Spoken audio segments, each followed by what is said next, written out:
Hello friends, welcome to my YouTube channel DLS tech. आज आमे तुमरो 10th क्लास रो न्यू बैच क्लास स्टार्ट करिबा। ओके, तो आज रो डे 1 क्लास रे आमे कंटिन्यू करिबा तुमरो इतिहास रो चैप्टर नंबर 1। क्लास को स्टार्ट करिबा पूर्वरु मु समस्तन को टिके कहि दिए हमरो क्लास किपरि रहिबो। आमे क्लास स्टार्ट करिबा गोटिए स्मार्ट नोट को नहीं गध भलिया आमे पढ़िबा नाही।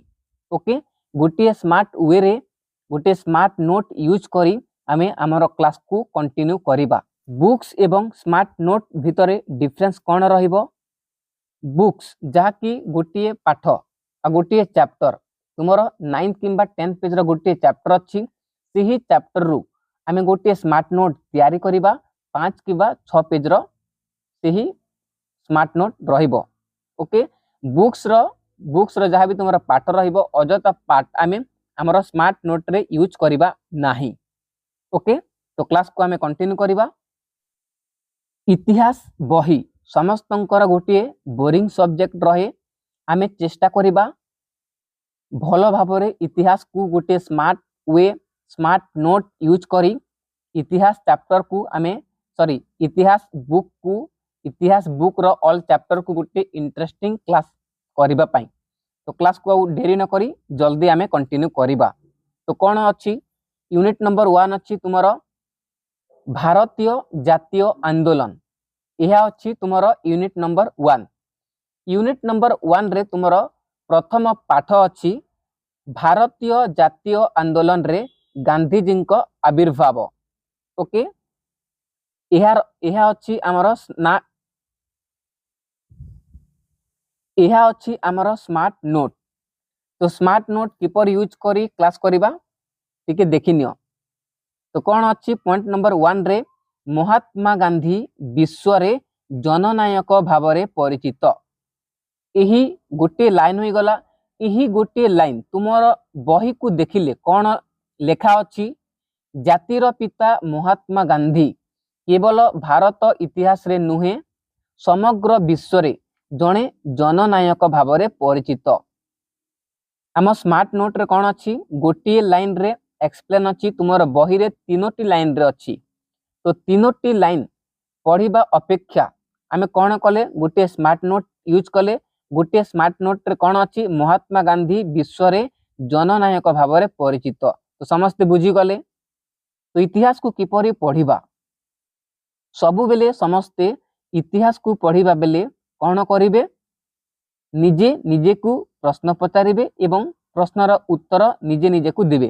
तो किपरि पढ़िबा महात्मा गांधी विश्व रे किपरि भावरे परिचित यह निजे को प्रश्न पचारिबे। यार उत्तर कौन कहिबे महात्मा गांधी विश्व रे जननायक भावरे परिचित। यह होई गला। आउ कौन करि पारिबे किए विश्व रे जननायक भावरे परिचित महात्मा गांधी विश्व रे जननायक भावरे परिचित। यह करी तुमरा क्लास कंटिन्यू करिवो जहा फल रे कौन लागिवो तुमको यही इतिहास सब्जेक्ट बोर लागिवो नाही। ओके, भलो लागिवो। तो पॉइंट नंबर 2 रे कौन अच्छी संपूर्ण नाम मोहनदास करमचंद गांधी। कहार संपूर्ण नाम ऑब्वियसली महात्मा गांधी। महात्मा गांधी रो संपूर्ण नाम कौन थिला Mohandas Karamchand Gandhi. Okay, point number 3 को जिबा। जन्म महात्मा गांधी रो जन्म होइतिला 1969 अक्टोबर 2 तारीख गुजरात रो पोरबंदर। यह को तुम बही रे देखिले मैक्सिमम कौन अच्छी लाइन रे एक्सप्लेन अच्छी। बट आमर स्मार्ट नोट गोटे स्मार्ट नोट तुम देखि पारुछ किपरि अच्छी समस्ते बुझी गले। महात्मा गांधी रो जन्म ग्रहण होइतिला 1869 मसीहा अक्टोबर 2 तारीख गुजरात रो पोरबंदर ठारे। ओके, नेक्स्ट पॉइंट अच्छी 1882 ख्रीष्टाब्द रे कस्तूरबा को विवाह करथिले किए महात्मा गांधी। ओके, महात्मा गांधी 1882 मसीहा रे कस्तूरबा को विवाह करथिले। समस्ते कस्तूरबा को बा बोली संबोधन करुथिले। ओके, समस्ते कस्तूरबा को बा बोली संबोधन करुथिले। तो समस्ते बुझी पारुछ, जदि कहार किछि डाउट अछि तो कमेंट बॉक्स रे कमेंट करि पारो एवं समस्ते टिके कमेंट करिवे हमर स्मार्ट नोट किपरि लागुछि। ओके, नेक्स्ट पॉइंट अछि 1882 अक्टोबर मासरे 1882 मसीहा अक्टोबर मासरे गांधीजी बारिस्टरी पढ़िबा पई इंग्लैंड यात्रा करिथिले। ओके, 1882 ख्रीष्टाब्द रे कौन कले 1882 मसीह कस्तूरबा को बाहा करी सेही वर्ष 1882 मसीह अक्टोबर मासरे महात्मा गांधी बारिस्टरी पढ़िबा पई इंग्लैंड को यात्रा करिथिले।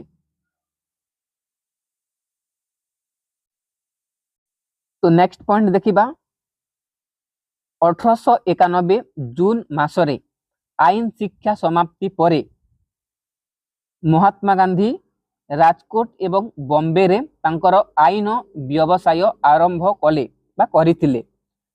आईन व्यवस्था कहले कोन वकील। ओके, 1891 जून मासरे आईन शिक्षा समाप्ति परे राजकोट एवं बॉम्बे रे कोन कले तांकर आईन व्यवसाय आरंभ करिथिले। दादा अब्दुल्ला किए थिले?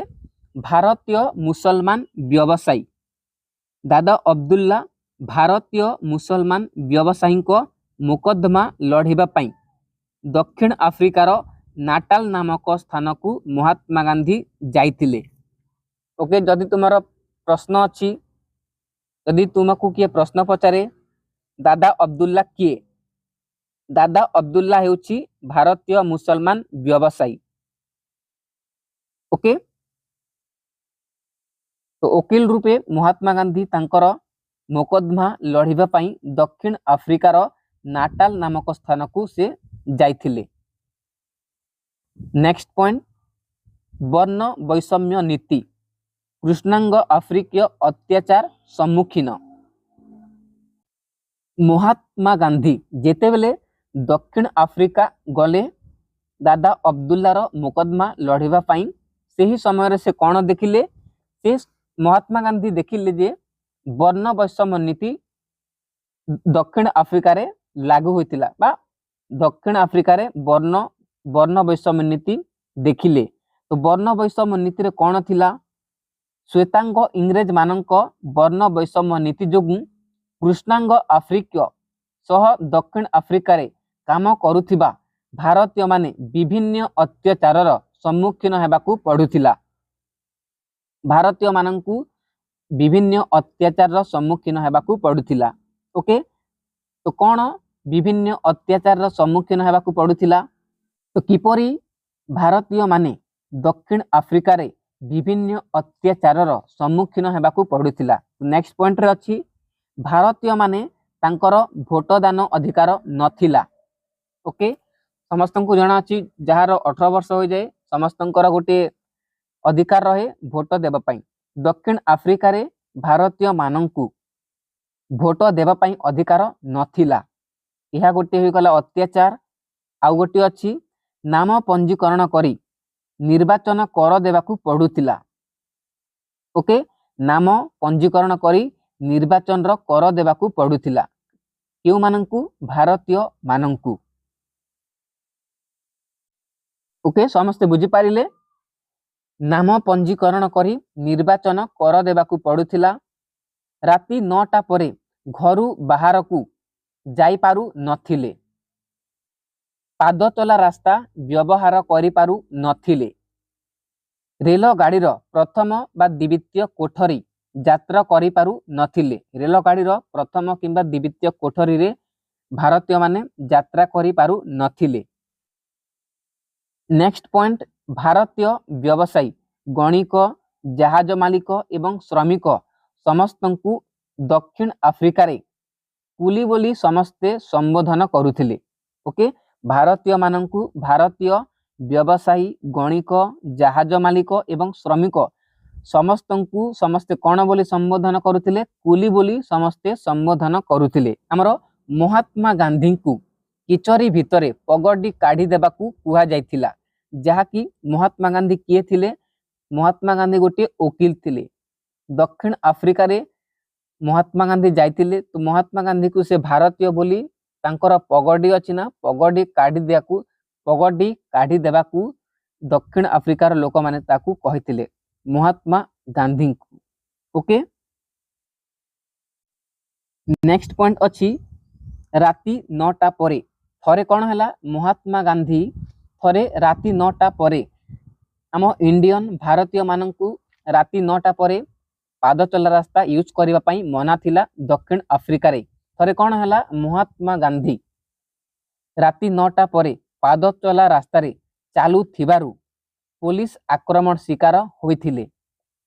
ओके राति 9टा परे पाद चला रास्ता यूज करथिले महात्मा गांधी एवं पुलिस देखिथिले महात्मा गांधी को एवं पुलिस रो शिकार हेबाकू पड़िथिला काहाकू महात्मा गांधी को। नेक्स्ट पॉइंट अछि महात्मा गांधी कौन कले दिने रेल गाड़ी प्रथम श्रेणी कोठरी रे यात्रा करुथिबा समय रे प्रथम श्रेणी रो कोठरी रे यात्रा करुथिबा समय रे गोटिए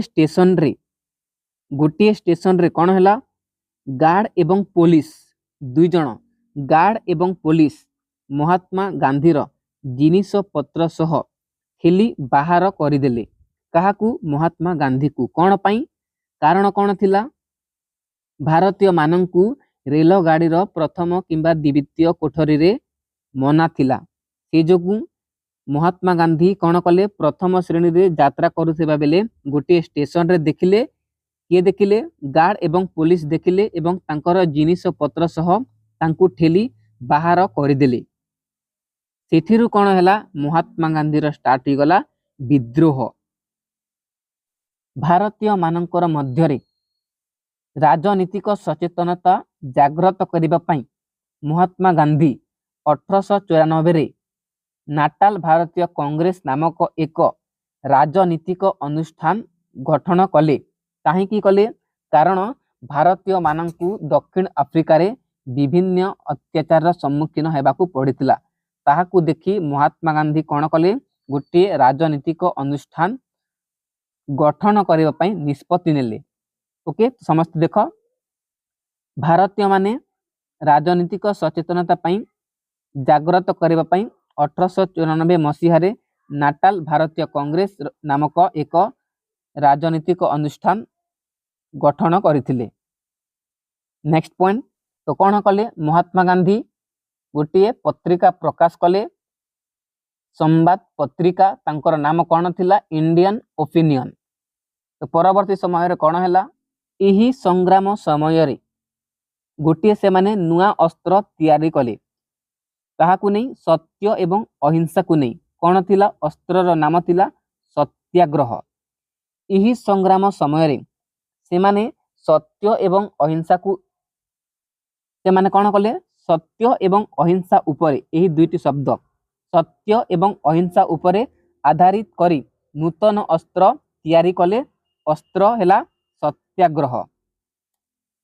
आउ नेक्स्ट पॉइंट अछि 1906 मसीहा परवर्ती समय रे 1906 ख्रीष्टाब्द रे जेते बेले दक्षिण अफ्रिकार सरकार एक आईन प्रणयन कले कौन थिला सही आईन रे थिला प्रत्येक बा समस्त दक्षिण अफ्रिका रे गोटे आईन प्रणयन करे सही आईन रे कौन थिला प्रत्येक भारतीय को समस्त भारतीय मानंकू निजर आंगुली छाप थिबा पंजीकृत प्रमाण पत्र को सबु समय रे निज सहित बहन करिबा पई बाध्यतामूलक बोली नुआ आईन दक्षिण अफ्रिका कौन कला दक्षिण अफ्रिकार सरकार गोटे नुआ आईन प्रणयन कला बाध्यतामूलक बोली सेही आईन को महात्मा गांधी कौन करिथिला विरोध करिथिले महात्मा गांधी एवं समस्त भारतीय माने सेही आईन को विरोध कले।